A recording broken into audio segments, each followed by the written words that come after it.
Hi, I'm Amanda, and I'm a behavioral scientist. I'm also a professor of leadership at Holt International Business School. That means that I write and teach courses in leadership and other business skills for adults around the world. This course will help you develop the skills that you need to be a good supervisor.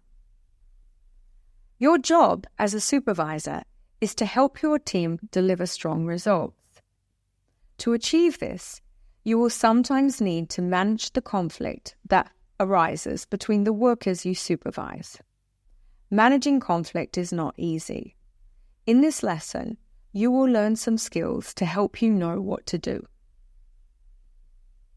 Leadership Lesson 3: How to manage conflict. When people work together, some degree of conflict is inevitable, even common. This conflict can take many forms, such as arguments, blame, or a perception of unfairness. These are the types of conflicts that we will address in the lesson today. More serious forms of conflict include harassment or even the threat of violence. As a supervisor, you should report any serious conflict to your management. You are not expected to resolve these serious cases. You should also not place yourself in any danger. In common conflicts, problems often seem bigger than they are because of people's emotional reactions. A small disagreement quickly appears larger when people feel that they are being maltreated or disrespected. This is like the swelling that happens when you bruise or you knock your arm. The underlying damage might be small, but the inflammation makes the problem seem much bigger. So let's recap that. Day-to-day conflicts are common when people work together. Common conflicts that might be small often appear bigger because of human emotional reactions.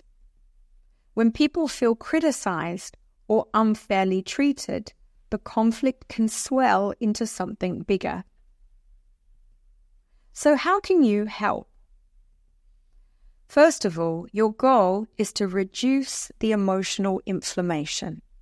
Your goal is to lower the levels of anger and upset that are being expressed and felt by people. Calmly, ask each person involved to give his or her perspective. Focus the conversation on visible behavior. We can observe what people do. We can't observe why they do it. Focus on what was said or done, not on opinions about why those actions occurred. Try to resolve the underlying issue. If some people think the work is divided unfairly, can you make it fair? If people disagree on how to execute the work, can you give new instructions that are clear to everybody? Okay, let's recap that. Aim to reduce emotion and negative feelings. Ask those involved to give their perspective. Focus on visible behavior. Is there a way to resolve the underlying issue? For example, can you make this situation fair? Let's do an exercise to practice. This exercise is about managing conflict effectively. For trainers only. The objective of this exercise is for participants to practice resolving a common conflict. This is a discussion and a role-play exercise. First of all, ask participants to raise a hand if they have witnessed or been involved in a disagreement in the workplace. This example can come from any time throughout their whole lives. If they feel comfortable, encourage the participants to share their stories. Choose one of the stories that has been shared as a suitable story for the role play.